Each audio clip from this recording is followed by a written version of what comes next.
This morning I want to talk on a subject I want to call it the life that God calls great. And it's through John chapter 14. And it's a great blessing that the human race has clarity on what God calls great. We have no question, there's no guessing, because we're all going to stand before the Lord at the end. And to have this knowledge is just indescribably glorious. We don't want to spend our life guessing and get there and be shocked. John 13 to 17, these 5 chapters, is the greatest teaching given by the greatest teacher in human history. I want to say that again. There is nothing, even in Jesus' teaching, that equals these 5 chapters in terms of insight about God's heart and His ways. And it's on the last evening, Thursday night, at the Last Supper, before He dies on Friday. He unpacks these 5 chapters. It's called the Upper Room Discourse. And these chapters were used by the Lord to prepare the disciples to face the conflicts and troubles they would face immediately after that evening. Matter of fact, the troubles would begin that night. And so that had a very significant application. But I believe the ultimate application of these 5 chapters is in the generation the Lord returns, when there will be great pressures and temptations and troubles and on the earth. But it's in this hour the Lord will equip, I believe, even 1 billion believers to walk with an overcoming heart. And these 5 chapters are critically important, I believe, to equip the end-time church to walk with a vibrant spirit and to walk in that heart of the bride, the overcoming heart of the bride.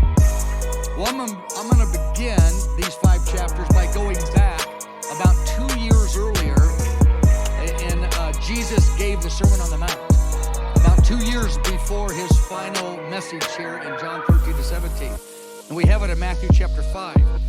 He introduces this idea, and the next 2 years He elaborates on it, but here in chapter 13 to 17, He gives even more detail than any other time. But it began about 2 years ago in the Sermon on the Mount. He makes this really radical, little bit disturbing statement, but exciting as well. Nobody's ever said anything like this. He's talking about people, believers, who are saved by the grace of God, standing before the Lord on the last day in the age to come, is what he's talking about here.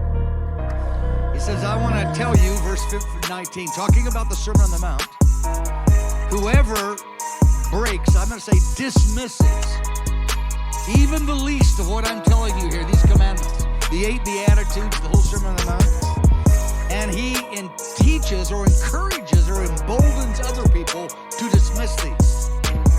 They're in the kingdom of heaven, but they will be called least.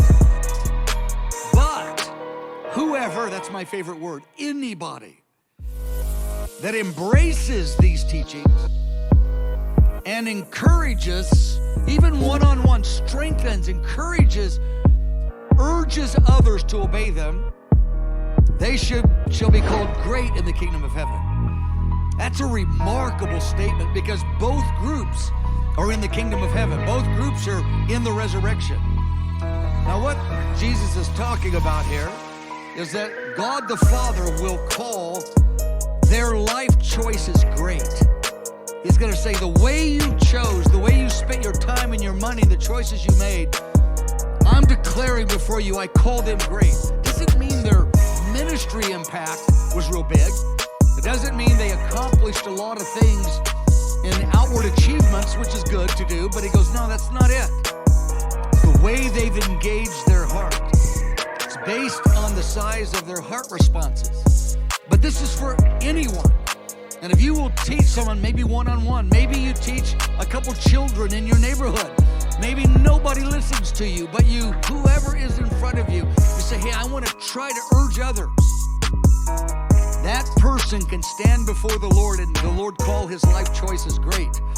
If they've done this all those years leading up to them standing before the Lord. And it's never too late to start this journey. Someone might be 80 years old and say, hey, go now, start now, get a history for however long you have. Go for it.